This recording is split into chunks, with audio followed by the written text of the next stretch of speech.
Hello and welcome to another round of Shairana Time with me, Dr. Aman.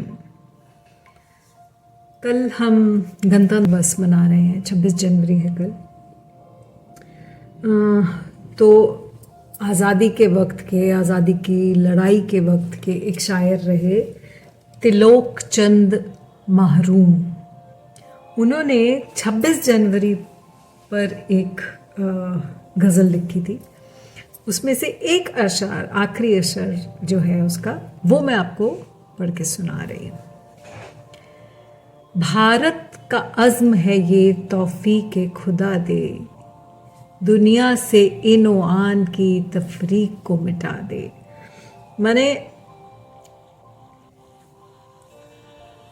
Azm is resources, power, strength, ठीक है। और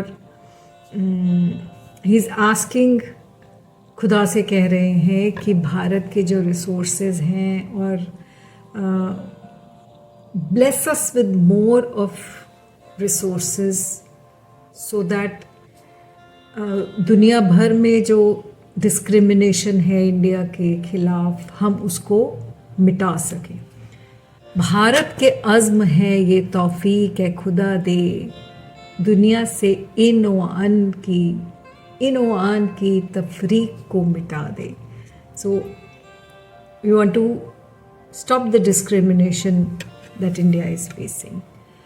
अमनो अमान से रहना हर मुल्क को सिखा दे, अमनो अमान से रहना हर मुल्क को सिखा दे, हर कौम शुक्रिये में हर साल ये सदा दे। So it is so relevant even today, है ना, कि खुदा से कह रहे हैं कि दुनिया भर को आराम से, अमन और चैन से जीना सिखा दो, so that everybody is thankful every year.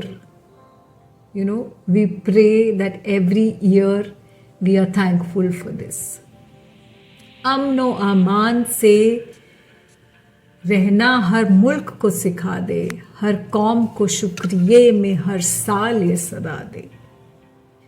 रोज़े सैयद आया 26 जनवरी का, दौरे जदीद लाया भारत की बरतरी का। So the auspicious day of 26th January has come, and it is going to be an era of fame and excellence of India. Bharat की बरतरी, भारत की बेहतरी का ईरा शुरू होने वाला है। ये उन्होंने तब कहा था और अब भी हम यही कहते हैं कि it is time for India to shine in the world. It's time for India to show the prowess that we have. It's time for India to prove to the world that we are not less than any other country in the world. तो ये था 26 जनवरी का एक छोटा सा शेर जो मैंने आपको पढ़ के सुनाया, तिलोक चंद महरूम का लिखा हुआ। आइए उन्हीं की एक दूसरी गज़ल में आपको सुनाती। नज़र उठा के दिले नादान, ए जुस्तजू क्या है। नज़र उठा दिले नादान, ये जुस्तजू क्या है। उसी का जलवा है और रूबरू क्या है। So this is about someone in love who's talking about the person that he loves, कि नज़र उठा दिले नादान, कि दिल तो थोड़ा खोल के बात कर, कि just what do you want now that you are रूबरू, उनके आमने सामने बैठे हो। ये उन्हीं का जलवा है, उसी का जलवा तो है और रूबरू क्या है। किसी की एक नज़र ने बता दिया मुझको, सुरूर बदाए बेसागर वो सुबह क्या है। किसी की एक नज़र ने बता दिया मुझको, सुरूर बादाए बेसागर सुबह क्या है? सुरूर बादाए बेसागर, और सुबह इस कि नशा चढ़ गया है even without having a drink, कि बिन पीते चढ़ गई मैनू, है ना। तो ये है कि किसी ने एक नज़र से मुझे यूं देखा कि मुझे समझ आ गया कि ज़िंदगी का नशा क्या है, प्यार का नशा क्या है। आई डोंट नीड जाम पे जाम to know what love is.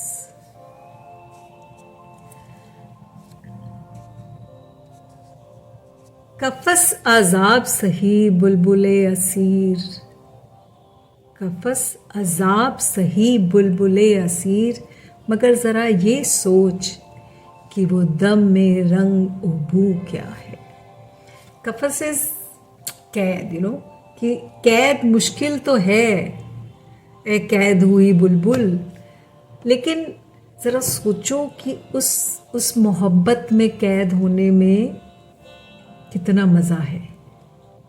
कफस अजाब सही बुलबुले असीर, मगर ज़रा ये सोच कि वो दम में रंग और बू क्या है, कि मोहब्बत की खुशबू क्या है, वो उस कैद में जाके ही पता चलेगा। कदा नहीं है कि दस्ते सवाल फैलाएं, कभी ना आपने पूछा कि आरज़ू क्या है। गदा इज अ बेगर, कि मैं भीख मंगा नहीं हूं कि अपने हाथ फैलाऊं कुछ मांगने के लिए। आपने तो कभी पूछा भी नहीं कि दिल की आरज़ू क्या है। तो शिकायत कर रहे हैं वो सामने वाले से, है ना। ना मेरे अश्क में शामिल ना उनके दामन पर, ना मेरे अश्क में शामिल ना उनके दामन पर, मैं क्या बताऊं उन्हें खून आरज़ू क्या है। कि दिल की डीपेस्ट डिज़ायर क्या है, मैं उन्हें क्या बताऊं। उन्हें तो उनको फ़र्क ही नहीं पड़ रहा है इस बात का, है ना। एंड देन ही सेज, फ़र्क ही नहीं पड़ रहा, फिर अगला शेर वो लिखते हैं कि सुखान हो समाए खराशी तो खामोशी बेहतर। If your voice is not being heard, it is better to be silent, है ना। सुखन हो समाए खराशी तो खामोशी बेहतर, असर करे न जो दिल पर वो गुफ्तगू क्या है। कि मेरी बात करने का अगर उन पे असर ही नहीं हो रहा है तो there is no point. If what I am saying is not touching the heart of the person in front, तो उस बातचीत का कोई फ़ायदा नहीं। कितनी शिकायत कर रहे हैं ना वो मोहब्बत में, कि उस मोहब्बत में कैद होके उसका रंग जो है, मोहब्बत का रंग समझ सकते हो तुम। मोहब्बत के मायने किसी की एक नज़र तुम पे पड़े तो उससे समझ सकते, बट ऐसा हो नहीं रहा है, and that's why he is very disappointed. और वो शिकायत कर रहे हैं मन ही मन अपनी कलम से लिखते हुए ना। तो ये थी खूबसूरत सी गज़ल आज की, त्रिलोक चंद महरूम की लिखी हुई। उनके सुपुत्र भी खैर जगन्नाथ आज़ाद एक उर्दू स्कॉलर एंड बेहतरीन पोएट रहे। तो I hope you enjoyed it. Very different kind of Shayari and not a name that is very famous. And I really like the way he has written 26वीं January. It's a whole big poem, which maybe I'll do it some other time. और ये मोहब्बत में शिकायत का सिलसिला तो शायर अक्सर करते रहे हैं, इन्होंने भी बहुत खूब लिखा है. So I hope it was good and you enjoyed it as much as I did. So till we meet again, be good and stay safe. Ta-da!